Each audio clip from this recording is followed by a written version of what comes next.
Hello and good afternoon, everyone. Welcome to today's webinar, Summer Activities for Kids That Boost Brain Development. We're excited to share some of our tips on getting your kids outside and moving this summer. But before we get started, I just wanted to share a few housekeeping items. First, we're going to be recording this webinar, so don't worry if you miss a few slides or there's information that you want to gather later, because we'll be sending it out to all who registered so you can view it anytime on demand. Secondly, we'll be answering your questions at the end of this webinar, so please feel free to put your questions in the box and we'll do our best to answer as many questions as we have with time permitting. With that, I'd like to take this opportunity to introduce Rebecca Jackson, our Vice President of Programs and Outcomes for the Brain Balance Achievement Centers. Rebecca brings heart, knowledge, and firsthand experience working with over 1,000 students as she served as Executive Director for multiple Brain Balance Centers. Hello, Rebecca. Hi, thanks so much for doing the introduction there, Lisa. I appreciate it. The other piece that Lisa, that I could add to is not only am I a person that works at Brain Balance, but I am also a mom who has kids that need to be entertained and occupied as well. So you'll see that throughout today's presentation. It was interesting when we were talking about what webinar topic we wanted to do next. Somebody threw out the topic of, hey, what would some fun summer activities for kids be? And I honestly felt like, I don't know if people are going to be interested in that topic. I'm not sure. We have been absolutely blown away by the response we've gotten to this webinar. So thank you for your interest. My goal is to remind you of a few things that you probably already know and teach you a few new things as well here as we go through things today. So let's go ahead and get started. So as we all know, summer is a time that we all look forward to tremendously. For me, it's a break from packing lunches every single morning for school. My kids leave for school at 7 a.m., so it also means that the whole crew gets to sleep in a little bit more, but it also means an increase in bickering between my two children and an increase in I'm bored, I'm bored, I'm bored. The house gets messier, we go through more food.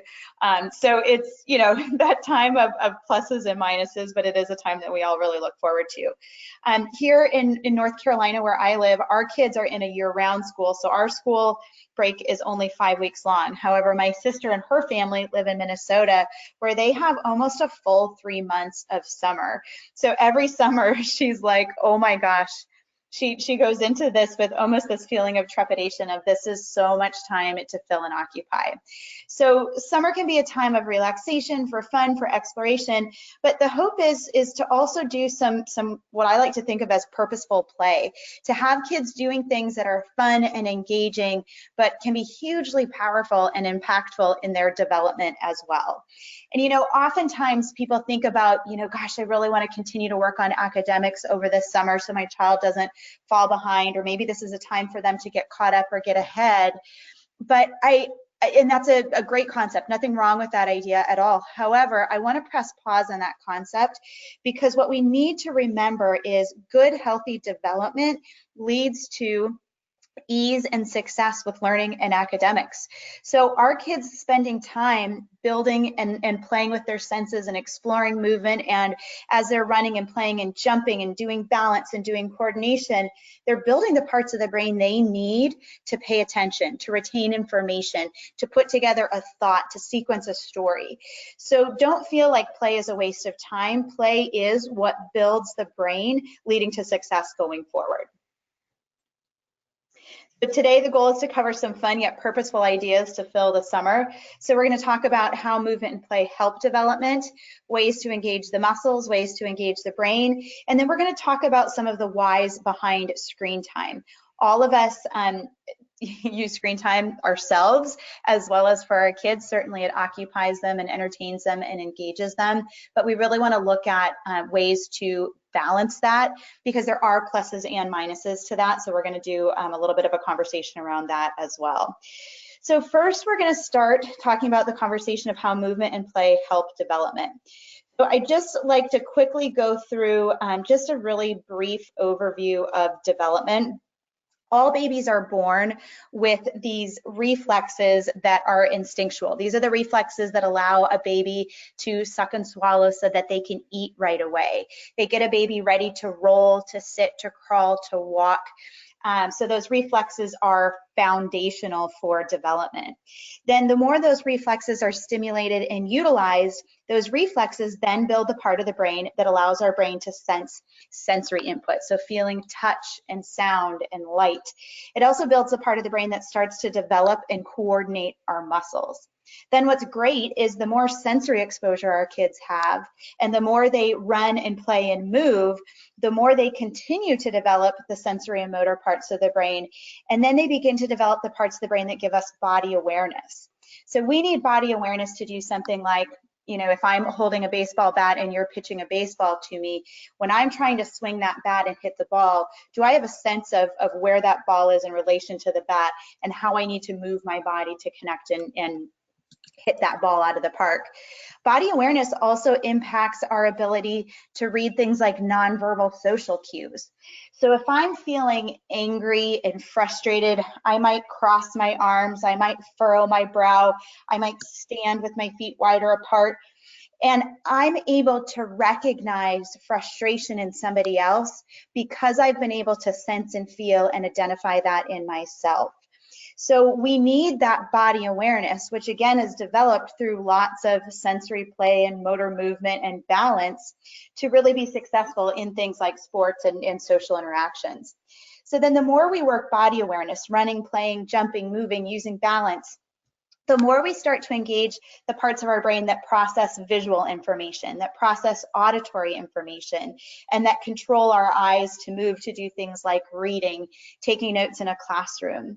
And those pieces are key to develop the top part of the pyramid, which is what gives us everything we need. It's called executive functioning. So the things we need to be successful in class, in relationships, at work. It's our ability to pay attention, our ability to filter our thoughts, to problem solve, to do academics at a higher level. So what we need to remember with all of this is we don't develop focus through practicing focus. We actually develop attention and focus, problem solving through play. So again, play is not a bad thing. Play is one of the strongest drivers that builds and develops our brain. That's your quick development lesson for the day. Hopefully it was fascinating. So again, developmental goals, ultimately what we want for all of our kids is we all want to raise kids that are independent, contributing members of society. We want to raise good people that are thoughtful and kind. Ideally, we want kids to be able to be successful in school and feel good about themselves so they're able to go on and get a job that they enjoy, that they can feel good about.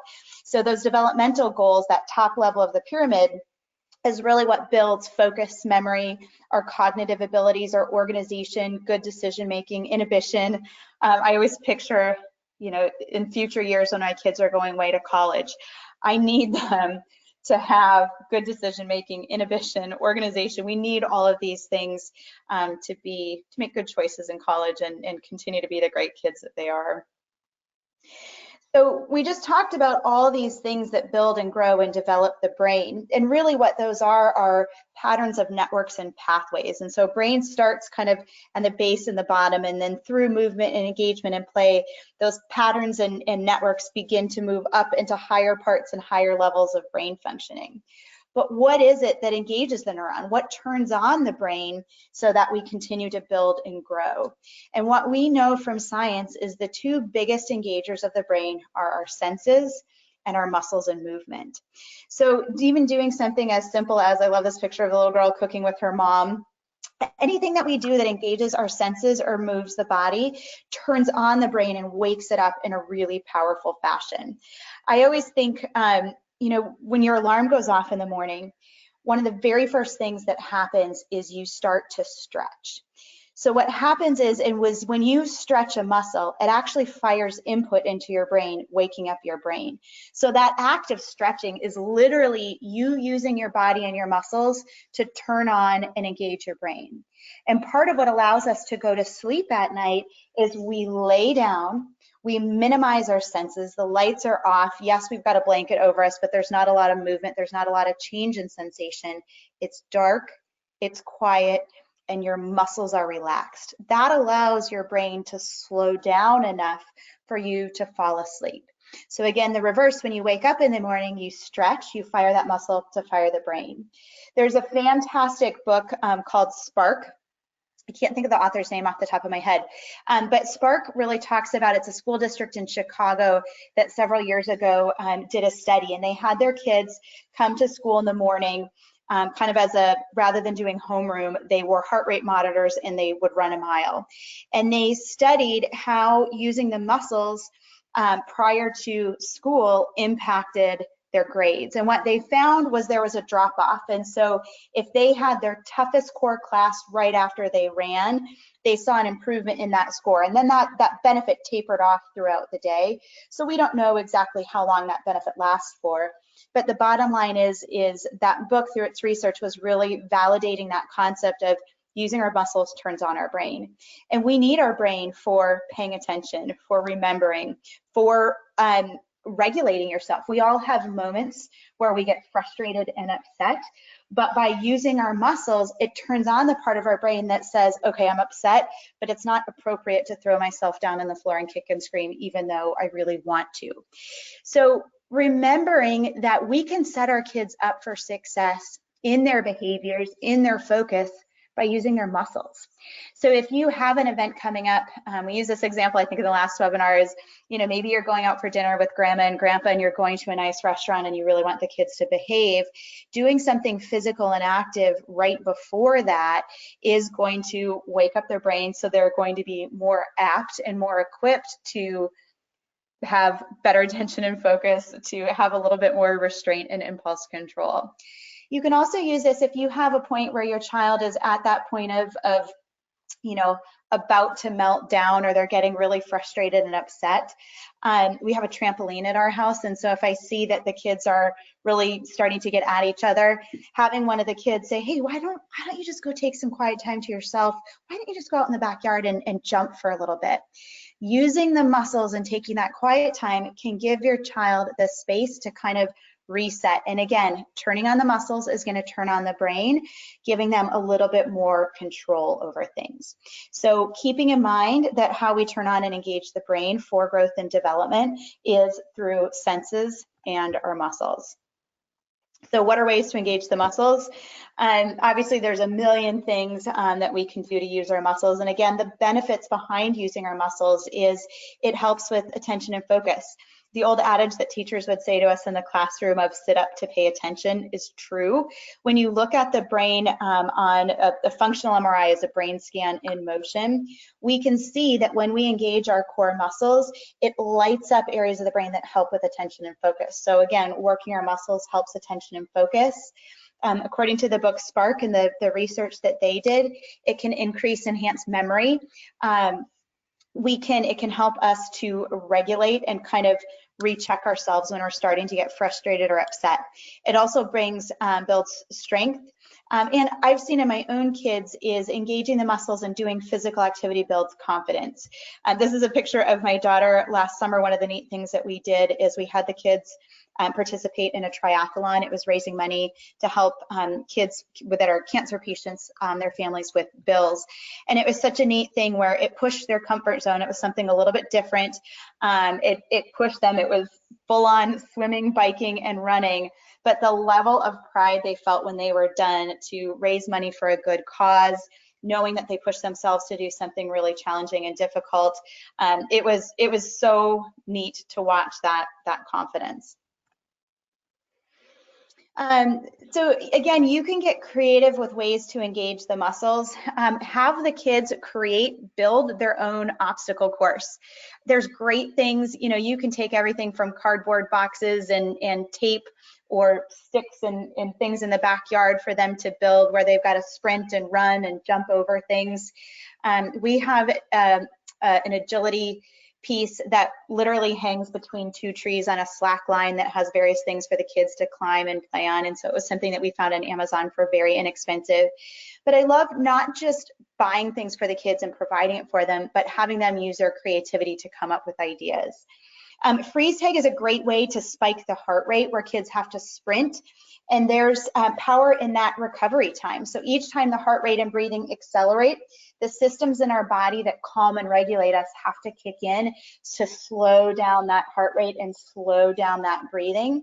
So for a lot of our kids that really struggle with things like stress and anxiety, doing activities where they have to sprint and then have that quick rest and recovery time, and sprint, rest, and recovery, you're giving a workout to the area of the brain and body that calms and regulates things. So I love things like freeze tag, where again, you're not telling the kids, hey, I want you to do 10 wind sprints. You're running around in the backyard playing with them. And by the nature of doing that, they're accelerating heart rate. Wheelbarrow is such a great piece. So to try to explain it without demonstrating, all I mean by wheelbarrow is when the kids' hands are on the ground and you're supporting either their feet or their hips, and the kids are walking on their hands. One of the things that we forget is one of the best ways to develop and enhance fine motor in a child is working those shoulders and upper body strength. That's where the nerves come from that control our hands. So working on building their ability to hang on monkey bars, to go across monkey bars, to do wheelbarrow is actually building and engaging parts that are going to help with fine motor as well. Find what motivates your child. One of my kids loves Band-Aids. In fact, we potty trained by rewarding with Band-Aids. He had like 14 Band-Aids lined up and down his leg, and that sort of morphed into a love of stickers. My daughter is competitive, and so doing a chart that tracks her progress is something that she really enjoys doing. So find kind of that what motivates and speaks to your child.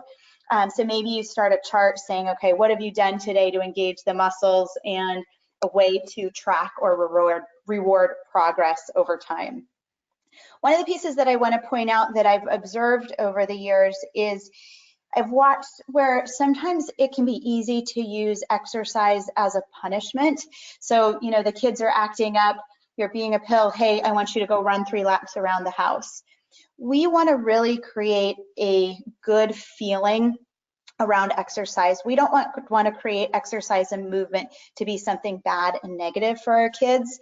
And so in fact, to find ways to use exercise as the reward rather than punishment of, hey, buddy, if you get through your homework and you get this done without any pushback, why don't you go grab your bike and ride up to the park and back? So find ways to think of exercise so our kids really correlate it with positive feelings and good feelings, something that they look forward to doing. That hope is to help to create those lifelong strategies, because for all of us, you know, I'm 42. The easiest thing to do is to wake up in the morning and go to Starbucks, but the best thing for my brain to wake me up to be productive for the day is to get up in the morning and go for a run. So we want to create those positive education pieces to teach our kids, use your body to use your brain. And set them up for a lifetime of healthy patterns. The next thing that I want to talk about that's a little bit less obvious is engaging the brain. Obviously, you guys can think of a million ways to engage the muscles as well, but I really want to talk about purposefully engaging the brain. So not to turn this into a neurology lesson, but there are 6 kind of key main areas of the brain. And yes, this is my attempt at being artistic. Clearly I'm not, but I can trace. So the first area of the brain that I want to talk about is the brainstem. The brainstem controls a lot of our key basic functions, and so heart rate and breathing. It's also the kind of picture it to be the highway of the nerves in our body. They travel through our body, through the brainstem to go up to the brain and back down again. So it's a huge communication hub.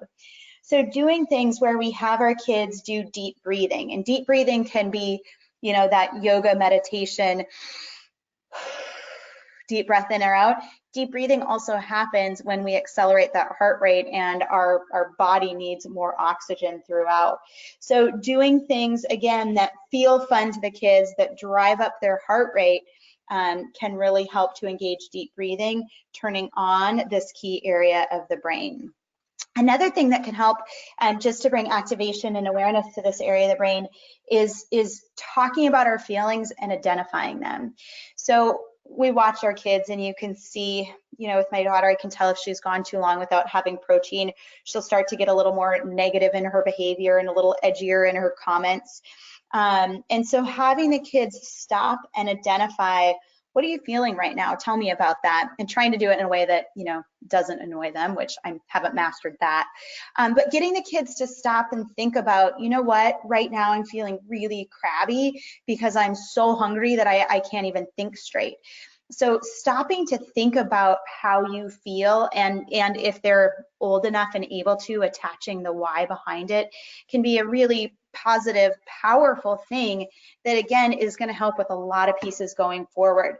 When they're older and they're in relationships and trying to navigate the ups and downs of relationships, being able to identify why you're feeling the way you're feeling and be able to communicate that in an appropriate fashion is huge. So naming your feelings. So if there's a thunderstorm coming and you see your child kind of starting to wind up in behavior, stopping and saying, hey, how are you feeling right now?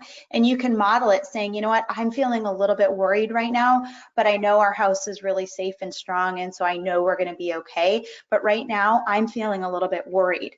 So naming the feeling, telling them that it's okay to feel those things. It's okay to feel sad. It's okay to feel hurt. It's okay to feel angry. So being able to name and identify that engages this part of the brain.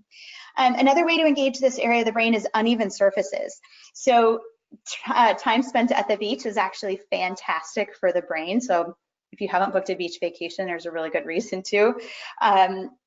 And it doesn't have to be at the beach. My backyard is about as uneven as a sandy beach.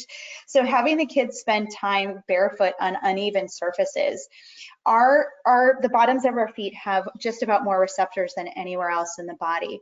So when the kids are running from sand to grass to concrete to dirt, they're flooding those receptors on the bottom of their feet with information and activation, flooding that brain with information. And then when they're on uneven, unstable surfaces, it causes those core muscles to engage even more. It causes those toes to splay and to grip for balance. So when you're in and on an uneven, unstable surface, like a trampoline or the sand, it's working more areas of the brain and body than if you were simply standing on a hardwood floor or on concrete. Squeezing a stress ball is another way to work this area of the brain. So literally just getting that input into the palm of your hand and working those hand muscles brings activation and engagement to this part of the brain. So again, lots of playtime in the sand in the summer is fantastic for the brain. We try to do, when we go to the pool in the summer, the best way to describe it is the kids love to just flit and play, which is awesome. I mean, there's again, movement and balance and spinning and flipping in the water is great, but also having them do a little bit of, hey, let's do a race to see who can get to the end of the pool and back the fastest, or everybody grab a noodle and only kick with one leg. Being silly and creative, having the kids come up with ideas, doing some of those things, again, can really spike and engage the heart rate. It can work muscles and coordination and timing in a way that they don't feel like it's work. They feel like they're just playing and having fun. The next area of the brain that's great to light up and fire and engage is called the cerebellum. Each area of the brain is hugely important. Cerebellum has a lot to do with our balance. It has a lot to do with coordinating our body. And on a higher level, it has a lot to do also with coordinating our thoughts.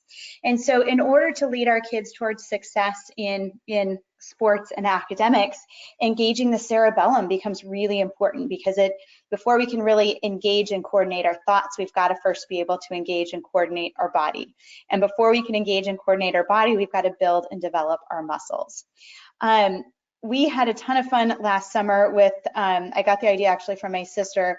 She got a slack line from Home Depot or Lowe's, just one of those yellow nylon lines. Again, we tied it between two trees, and we got two, one for the kids to stand on and one for the kids to hold. Since we did that, I've seen slackline kits that you can buy. The slackline kits are more expensive. We literally just went to Home Depot and bought two nylon slacklines that were very inexpensive. It makes a great tightrope for the backyard. The kids have spent so much time walking across it, dangling on it, flipping on it. So again, it's a really fun activity that was very inexpensive to put together. That was great for working balance.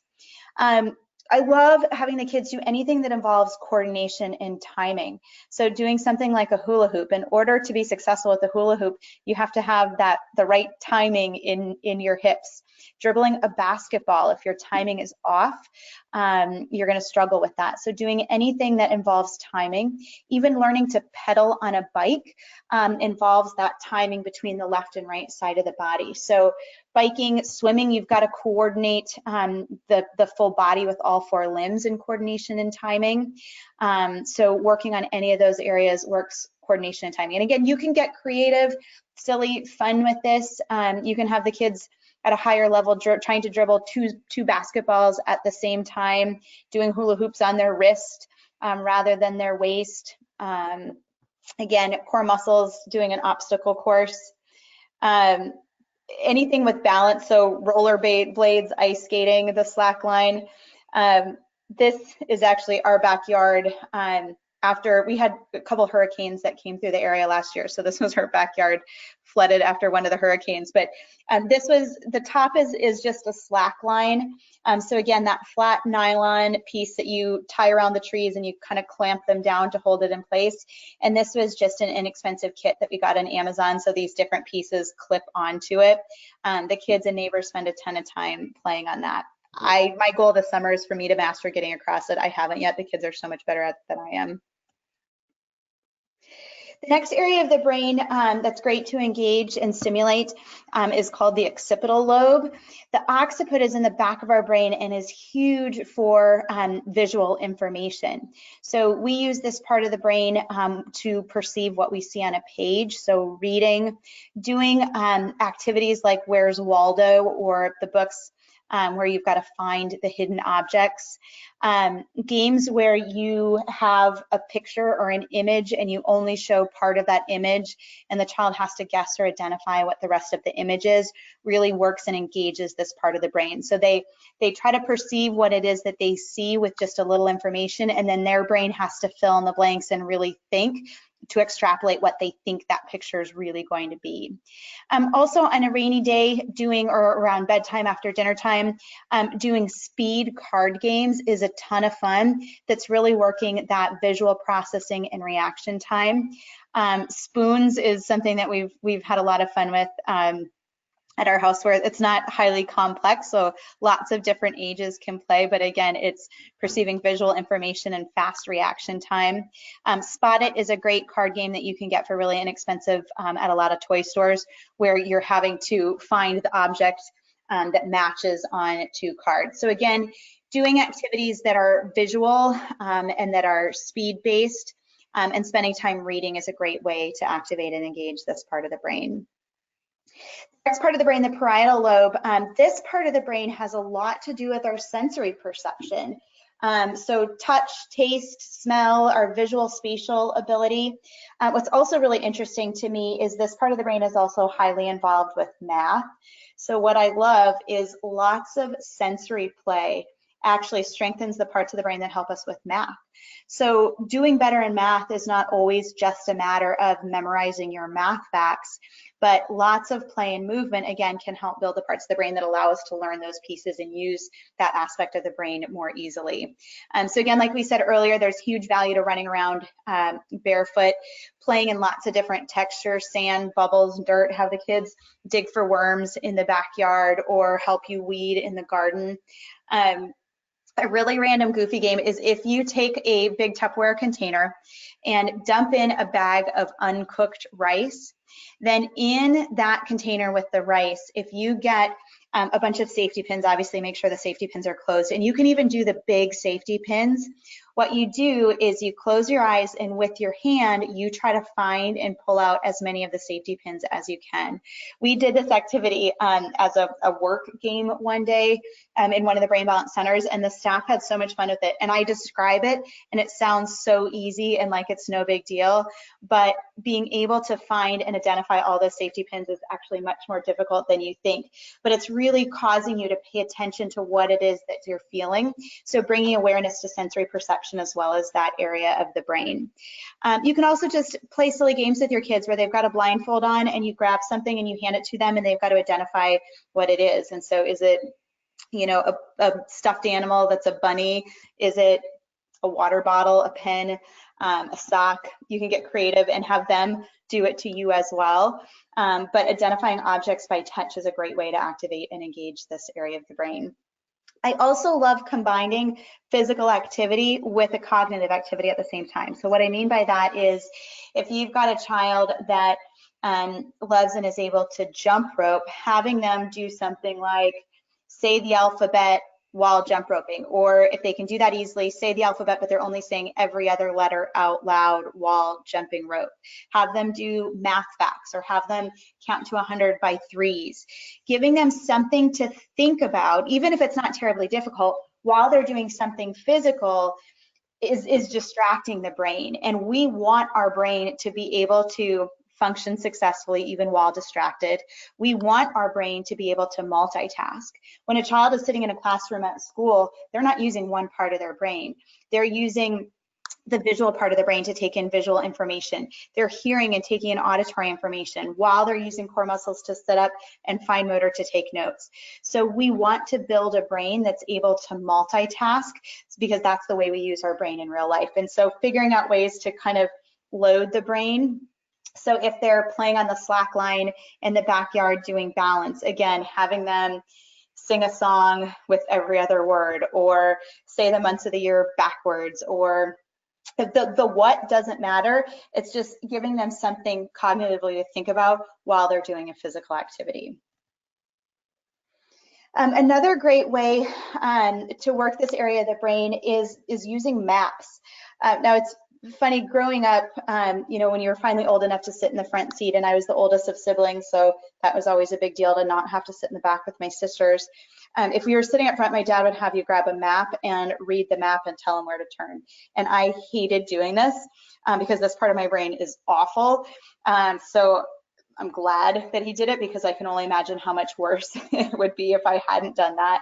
And these days with GPS and our phones, we're using this area of our brain less and less. So having the kids spend time with maps is digging out the old school, what are they, Rand McNally maps, and having them, you know, tell you if you're on a road trip, how much further do we have to go, telling you where to turn to map out different routes of where to go. This is a metro map of the DC Metro. And so if you have time and you're not in a hurry, telling the kids, okay, we're here and we're trying to get to the Natural History Museum. What route do we need to take? What stops are we looking forward in order to get there? This is huge, you know, visual spatial understanding where these things go. This is problem solving. Figuring out maps is a great way to engage the brain. Then through play is having the kids create a map of the neighborhood. So my kids always love to come up with like neighborhood businesses. So one of the things that they wanted to do was to offer pet sitting or pet walking for the neighbors. And so what I had them do was to draw a map of the neighborhood, and through walking around and observation, mark all of the houses that had a cat or a dog that would maybe need to be fed or taken care of. And so to have the kids have to use the cognitive skills and the visual spatial skills to draw and recreate the neighborhood and then to label where the pets were, it was something that kept them busy and occupied for quite a while. The other thing, you know, kids love treasure hunts, and so you can hide a treasure for them and draw a map so that they can find the treasure. They can hide something for you. So again, we want them to engage in following a map, as well as there's benefit in having them create it as well. The next part of the brain, the temporal lobe. This area of the brain is huge with auditory processing, and auditory processing translates into hugely our success with reading as well. So again, to do anything that involves listening is going to activate this brain. This area of the brain. Other things that activate this area of the brain is a prolonged cardio activity. So going for a long family bike ride where it's not necessarily a sprint, but yet you're engaging the muscles and that heart rate for a longer period of time. Any sort of word games or activities also engages this part of the brain. And it's another great way to do this is any sort of listen and repeat game. So you know the game, it's called Simon, and it has the, like, what is it, red, yellow, blue, green buttons, and it goes beep, and then you've got to play it back, and then it does beep, beep. And really, I'd like my kids to do it. I wish Simon came with a headphone jack so you didn't have to listen to the noise, because it gets really annoying. So that's one of those, hey, why don't you go to your room and do that upstairs for a little while? But that's such a great game because they're having to work auditory processing. They're listening to those different sounds, then they've got to remember it and recreate that. And so as silly as that game is, that's hugely beneficial. That's me saying, hey, hun, I need you to go upstairs, grab your dirty laundry, hang up your wet towel, then come down for dinner, or whatever the case may be. And so it's great to work sound that they've got to think about, process, retain, and recreate. We'll do silly little things like beatbox, where maybe you just do and then your child has to recreate the noise. Again, they can make up a pattern. You can do it with drums, you can do it with noises.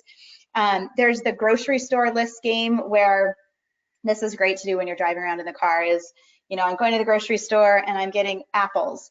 And then the next person has to remember what you said, and they add on the next thing, and you go through the alphabet. So I'm going to the grocery store and I'm getting apples and bananas. I'm going to the grocery store and I'm getting apples, bananas, and chocolate. So again, it forces the kids to do that critical listening. They've got to listen closely, they have to remember, and then be able to retell. And it's fun where if you do this game over time, you'll notice that maybe in the beginning your child could only get 5 or 6 things, but the more you play the game, the longer they're able to string together that memory chain. Then frontal lobe, the very front area of our brain by our forehead. This is, again, I always think of it as the control panel, or the governor of the brain. It's what really helps to sync everything, to work all of those pieces together. It provides us with everything we need, again, to be successful in the classroom, in the job, with relationships. So this area of the brain is about attention and focus. It's about problem solving. It's about break and impulse control. So I know those escape rooms have popped up all over the country, where, you know, you're given a puzzle and you've got to solve it. They also now have escape room board games, and you can even download on Pinterest free versions of how to play that. So that's a great thing to do as a family, or neighborhood kids, or have friends over. Go, no-go games. So this is anything where you're asking somebody to do the opposite of what you're saying. So your brain has to process that information, think about it, and do the opposite. So it's like if you were to play the game red light, green light, but you reverse the directions and you run on red and you stop on green. So it's just doing anything where you do the opposite of what you say. So again, the brain has to, your instinct, if I say green, your instinct is to go. So you've got to hear that, process it, stop yourself from going, and think about what you're supposed to do instead. So go, no-go games are great ways to engage frontal lobe. And again, this is something you can Google on Pinterest, go, no-go game, and you can come up with a ton of different ways to do that. Story chain, this is something, my kids started this years ago. On my husband's side of the family, my kids are the only kids in the family. And so when we get together for family events, there's a tendency for adult conversation to really dominate. And so it doesn't give the kids much of an opportunity to participate. So my daughter years ago spoke up and said, hey, can we tell a story as a family? So it created a family tradition. So now every time we get together at Christmas or just for fun, with my husband's side of the family, somebody starts the story. So, you know, once upon a time on a dark and stormy night, there was a wolf howling in the woods. And then the next person has to pick up the story where that person left off. Now with our kids, we had to set some ground rules where my daughter would bring a guinea pig into the story every single time, and my son would either turn it into Star Wars or like a death occurrence. And so we eventually had to put some bumpers on it of, you know, no death and extreme violence and no guinea pigs. But it's such a creative way of thinking outside of the box, again, you've got to listen and pay attention and then use the creative area of the brain to continue that story. There's also a game called story cards, where story cards are literally just a bunch of different pictures or images, and you give each person however many cards you want, and then you've got to make up a story based on the cards you get. So maybe you get a card that's a lamp and a princess and a leaf, and now you've got to tell a story about this princess that went for a walk through the woods and tripped over an old lamp and landed with a leaf on her face, or I don't know, whatever. So again, it's really working creativity, it's working sequencing, it's funny and creative. And these are things, again, that are great to do at bedtime when you take a few minutes to connect and engage with your child, or at the dinner table. Our kids love scavenger hunts. On occasion, for a random birthday, if it's something that's too hard to wrap, we've done a scavenger hunt, and they've had a ton of fun getting involved with doing that. So again, there's creativity, there's thinking, there's problem solving involved with, you know, thinking through, okay, what are the clues that are going to lead daddy to go check this area so he finds the next clue. Clapping games, you know, the games, we used to do these growing up, where it would be like the Miss Mary Mac, all dressed in black, or it was the McDonald's one, the Big Mac filet of fish, those clapping games. Those are great because, again, you're engaged with another person. So you're sitting face to face with another person, which engages a social part of your brain. There's rhythm and timing and coordination, not just in yourself, but with the other person as well. So clapping games are fantastic for engaging this part of the brain. There's also the clapping activities that you can do. Think back to your high school football game nights, where, you know, the cheerleaders would do the different clapping things. So again, on YouTube, you can type in clapping patterns, and so you hear a pattern. And I remember working, I thought those were so cool, and working to memorize that and get that rhythm and timing correct. Any sports and activities, you know, if you're playing a soccer game or a basketball game, there's so much that's happening in the brain all at the same time. There's the balance and coordination to kick the ball, to pass, to receive the pass. There's also a tremendous amount of processing happening of, where are my teammates? Where should I be placing the ball? So we might have kids that, you know, are physically aggressive, so they can get to the ball, but they don't have the processing ability to think about, okay, where do I need to be to receive that pass, or who should I be kicking the ball to put us into position? So doing sports is a great way to activate and engage so many of the areas of the brain to all work together successfully. So the bottom line from all of that is good development and activating all of those different areas of the brain is what's going to lead us to good, healthy attention. And so again, all of that play and all of that movement and thinking of creative and different things for kids to do to occupy them ultimately is going to lead towards better executive function in the kids. So the next piece I want to talk about is factoring into that attention and focus category, but also talking about screen time. You know, screen time is a thing. It's an easy babysitter for the kids. The kids love it. It's engaging. There's positive benefits to it. You know, there's great stimulating and engaging and academic apps that the kids can do, but it also can take a toll on the brain. So we actually have two different types of attention networks in our brain. We have what's called short-term reward-driven attention networks. So what these are is, if you have a child that's spending 2 hours on a video game, that is not 2 hours of attention and focus. That is increments of attention and focus that are about, I don't know, 20 seconds apart. And because there's a visual reward where they, you know, get the next weapon or eat the coin or whatever it is, there's a reward, so it re-engages that attention and focus. So it's not truly 2 hours of attention and focus, it's 30 seconds of attention and focus strung together hundreds of times to add up to those 2 hours. And the challenge is, we can only be using one set of attention and focus networks at a time. So if we have kids spending a ton of time doing these reward-driven activities where it's short bursts of attention and focus that are reignited by a reward, they're spending less time driving the non-reward driven networks and pathways. The non-reward driven networks and pathways are what we need to read a book, to sit through a biology lecture and pay attention the whole time. I don't get a lot of rewards daily at work while I'm working on projects. So I want you to think about in your day, as you're structuring your day for your kids this summer, it's okay to do things that engage those short-term reward-driven networks and pathways, but we want to balance that with also doing things that drive those sustained non-reward-driven networks and pathways.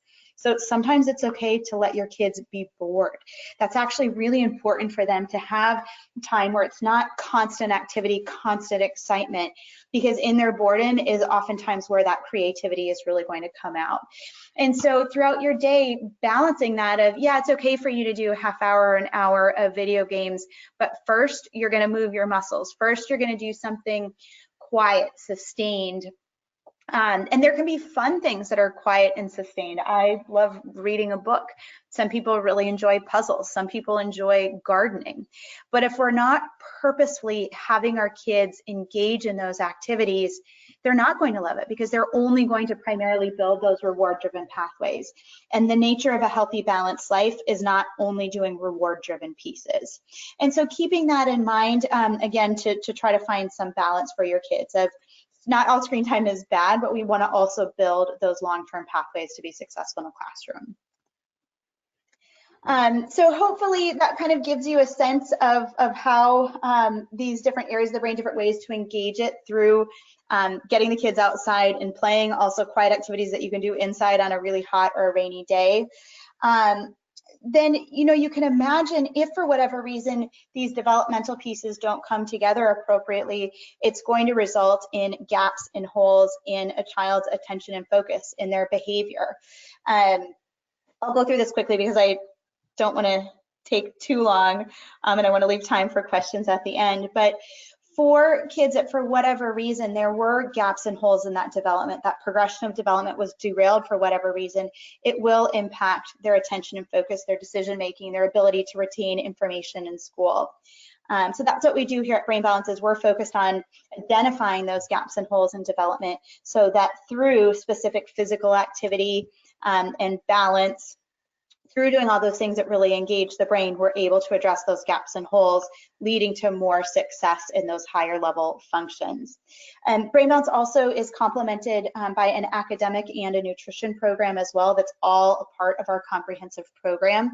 So we know that what we eat is providing us with the fuel and the building blocks for our body. And so we want to make sure that we're giving our body good, whole, healthy foods. And so there's a whole nutrition component of our program to help support and guide you to learn more about ways that you can have a healthy impact on your whole family through what you eat. And the academic component, we know that what leads to academic success is a healthy brain that can multitask, so the brain can take in and retain and receive information.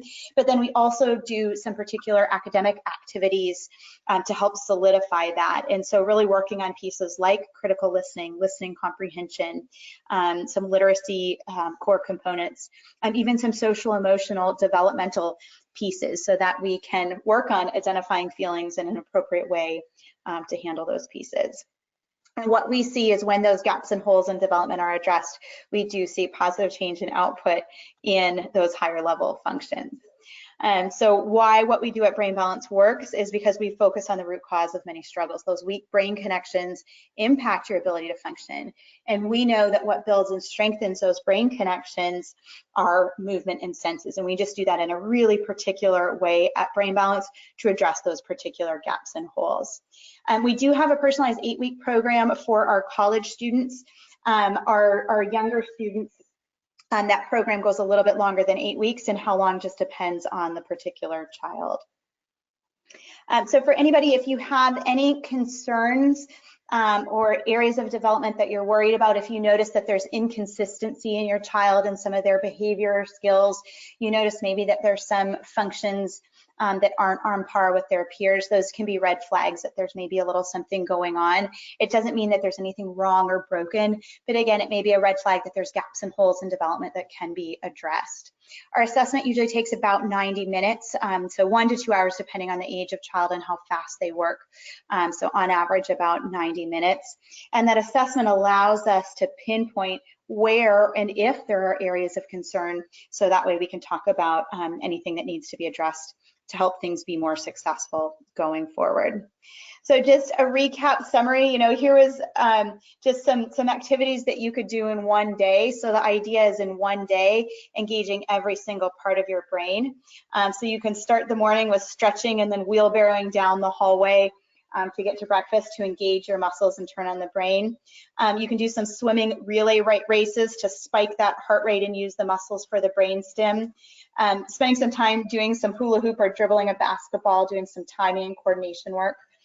Doing a speed card game after dinner, reading before bedtime, running around barefoot, doing a longer physical activity, and you can play a cognitive game while you're doing that. And then doing something that involves a little problem solving and thinking through, like a scavenger hunt or a story chain. And then doing something at some point during the day that's working those long-term sustained pathways. So you see, everything that we talked about here today are simple, fun activities that kids enjoy, but there's purpose and value in every single one of those pieces. And so if you make it a goal every day to engage each part of the brain, then every day your child's getting a full brain and body workout. So it's not just a summer of vegging on the couch and fatiguing the brain and fatiguing the muscles by not moving. So movement and sensory play is going to build the brain, not only for a happier, healthier child then, but also setting them up for more positive for development going forward. So the bottom line is what we do today impacts not just today, but it sets you up for success going forward as well. As an offer for thank you, as a gift for thanking everybody for attending here this afternoon, anybody that signs up and completes an assessment or enrolls in the Brain Balance program by June 28th, you'll receive a free summer e-cookbook. Holly Larson is our Brain Balance dietitian, and she's fantastic. She put together a whole summer cookbook of kid-friendly foods for vacations and 4th of July cookouts, and just all kid-friendly, fun, healthy pieces. And just to be clear, starting with an assessment does not obligate you to doing the program whatsoever. It's purely an opportunity to learn more about your child. So again, you will receive an email after attending this webinar that will have this information in it for you. It'll also have a link to the webinar, so if you feel the need to watch it again and take notes, you will have the ability to do that. Lisa, did any questions come in as we were talking that I can help to answer? Yes, as a matter of fact, we do have a few. One person asked, we like to go to the beach during the summer, but my child hates the sand. It bothers him. What can we do about this? Yeah, that's a great question, and that's not an uncommon thing to see. A child that's really overly aware of textures is a child that we think of as having kind of some sensory pieces. And to me, a sensory piece where they're overly sensitive or overly aware of something is a red flag that the part of the brain that perceives that information isn't doing exactly what it's supposed to do. So rather than just trying to expose them to the beach over and over if they don't like it, we want to take a look at, okay, why is it that their brain is perceiving that information different in the first place? So that's one of the pieces. Doing the assessment at a Brain Balance Center, if you have one near you, can help to answer that question of, is your child age appropriate in how they're perceiving that information, and is there a reason if that perception is a little off? Great, thank you. Okay, second question I received is, my son struggles socially, has problems making friends. Would joining a sports team help him or hurt him? Oh, that's a good question. I would say it's not as easy as help him or hurt him. Absolutely, putting a child that struggles socially in a new environment and giving them an opportunity to get to know and interact with new kids that haven't previously judged him from other experiences can be good and beneficial. But again, if a child is struggling with age-appropriate social interaction, that's often, again, a red flag that maybe there's a reason for it.